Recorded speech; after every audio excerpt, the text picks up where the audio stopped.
আমরা ইন্টারভিউ বঞ্চিত upper primary চাকরি প্রার্থীবৃন্দের দুটোর লাইভে প্রতিদিনের মতো আজকেও চলে এসেছি আমাদের ধর্ণা মঞ্চে। আমাদের দাবি একটাই, আমাদের যতক্ষণ না পর্যন্ত গেজেট মেনে আমাদের সিট আপডেট করে আমাদের সকলের নিয়োগ হচ্ছে ততদিন আমাদের এই ধর্ণা মঞ্চ আমরা চালিয়ে যাচ্ছি।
কলকাতা গেজেট 2016 তুমি মেনে চলো, কলকাতা গেজেট 2016 কমিশন তুমি মেনে চলো। নিয়োগ নিয়োগ নিয়োগ চাই, আমি শিখে নিয়োগ চাই, নিয়োগ নিয়োগ নিয়োগ চাই, আমি শিখে নিয়োগ চাই। দাবি মোদের একটাই, আমি শিখে নিয়োগ চাই, দাবি মোদের একটাই, আমি শিখে নিয়োগ চাই। লড়াই লড়াই লড়াই চাই, লড়াই করে চাকরি চাই, লড়াই লড়াই লড়াই।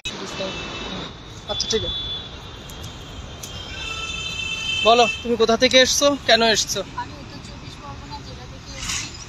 এই মাদকদিনী মায়ের পরিবারে এখানে আমাদের ধর্মঘট চলছে, প্রায় 1000 দিন হতে চলল। আমাদের দিকে দিদি একদমই দৃষ্টিপাত করছেন না। তাই দিদির কাছে অনুরোধ করবো, দিদি আমাদেরকে একটু দেখুন, আমাদেরকে এখান থেকে তুলে নিয়ে স্কুলে পাঠানোর ব্যবস্থা করুন। আমরা আর আমাদের ধৈর্য আর আমরা রাখতে পারছি না, আমাদেরকে এখান থেকে তোলার ব্যবস্থা করুন। ধন্যবাদ দিদি তোমাকে। এই আমাদের আরেকজন সহযোদ্ধা প্রণব, বলো তুমি কিছু বলো আমাদের অবস্থার কথা। আমরা মানসিক দিক থেকে ভেঙে পড়েছি এবং শারীরিক দিক থেকেও আস্তে আস্তে আমাদের বয়সগুলো পেরিয়ে যাচ্ছে। নতুন করে পরীক্ষা দেওয়ার বয়স আর থাকছে না এবং অনেকের বয়স পেরিয়ে গেছে। আমরা দীর্ঘ প্রায় 1000 দিন হতে চলেছে। আজকে আমাদের অবস্থার মধ্যে 989তম দিন। কমিশন যে গেজেট প্রকাশ করেছিল সেই গেজেটই মানছে না এবং তার দরুন আমরা এই বসে আছি।